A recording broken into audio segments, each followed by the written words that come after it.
Hi guys! Today we will be building a compact workstation or something like that in this M1 case.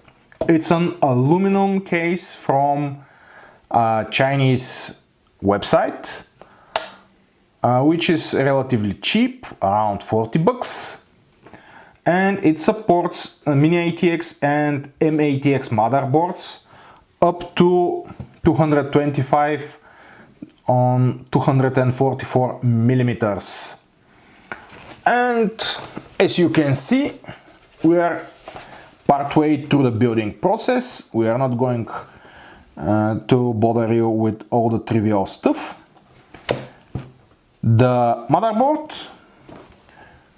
is Gigabyte B550M S2H, which is one of the cheapest B550 motherboards, but it has a VRM cooler, so it should be okay for more powerful CPUs, which in this case is Ryzen 9 5900X.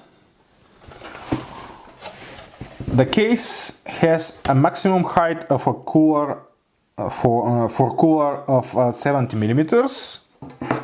Coincidentally, this is the exact height of this configuration of Noctua L2S. The storage is 1 terabyte Corsair MP600 Gen 4 SSD. And we got in a bit of a pickle about the RAM. This RAM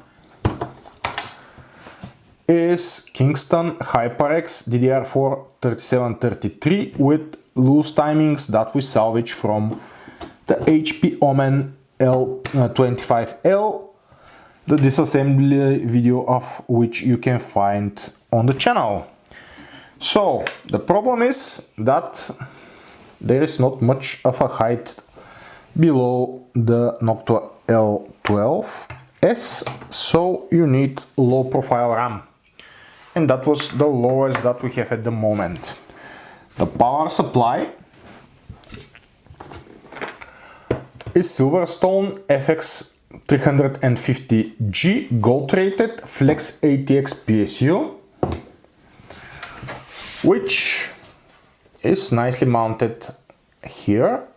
Officially, only 1U PSUs are supported by this case, or at least that's what it says on the website, but as you can see, the Flex ATX perfectly fits in this hole.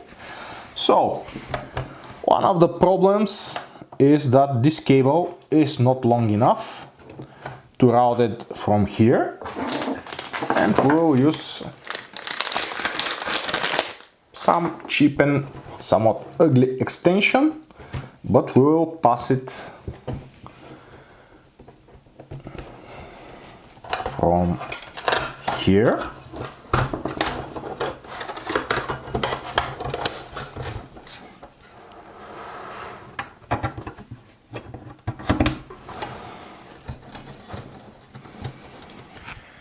One of the downsides of this PC is that it has not much space for fan cooling. Officially, you can mount two 80mm fans on the top, but they need to be 10 or 15mm thick. Also, the holes are not that big, so in any case, the cooling will not be very good.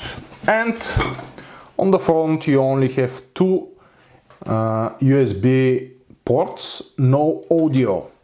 Anything else on the back. And finally, what workstation will it be without a GPU? It's a PNY Professional Series.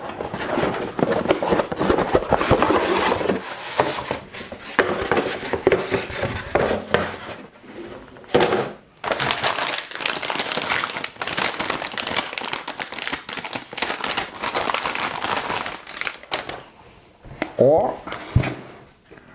This is NVIDIA RTX A2000. It's a professional grade GPU based on the GA106 chip used in the 3060, RTX 3060.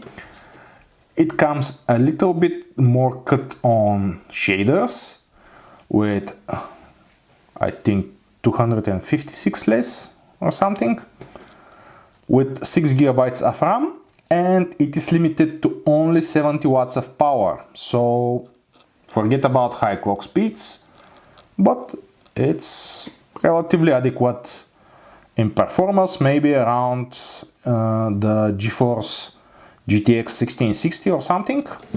Also, it comes with low profile bracket and it will fit nicely here, or at least I hope so.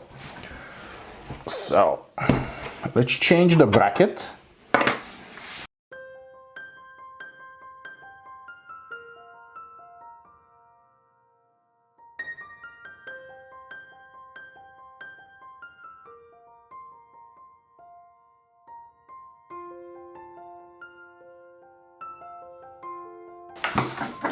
And we're ready for installation.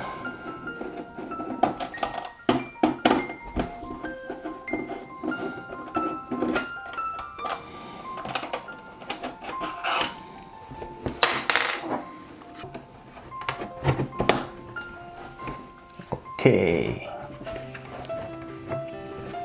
Now, in theory, you can use this bracket or two brackets to install hard drive or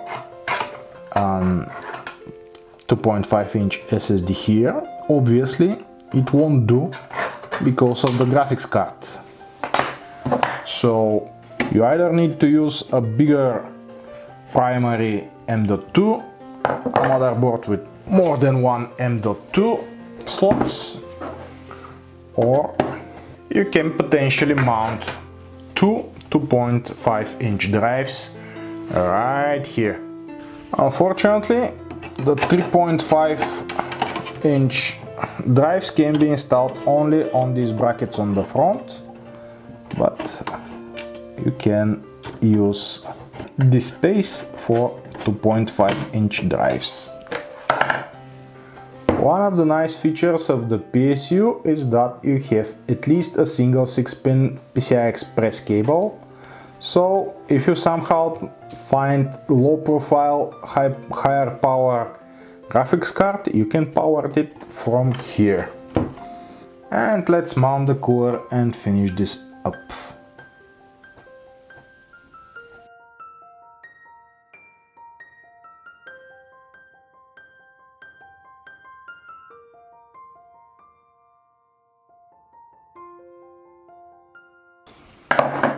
And it's packed and ready to go, guys.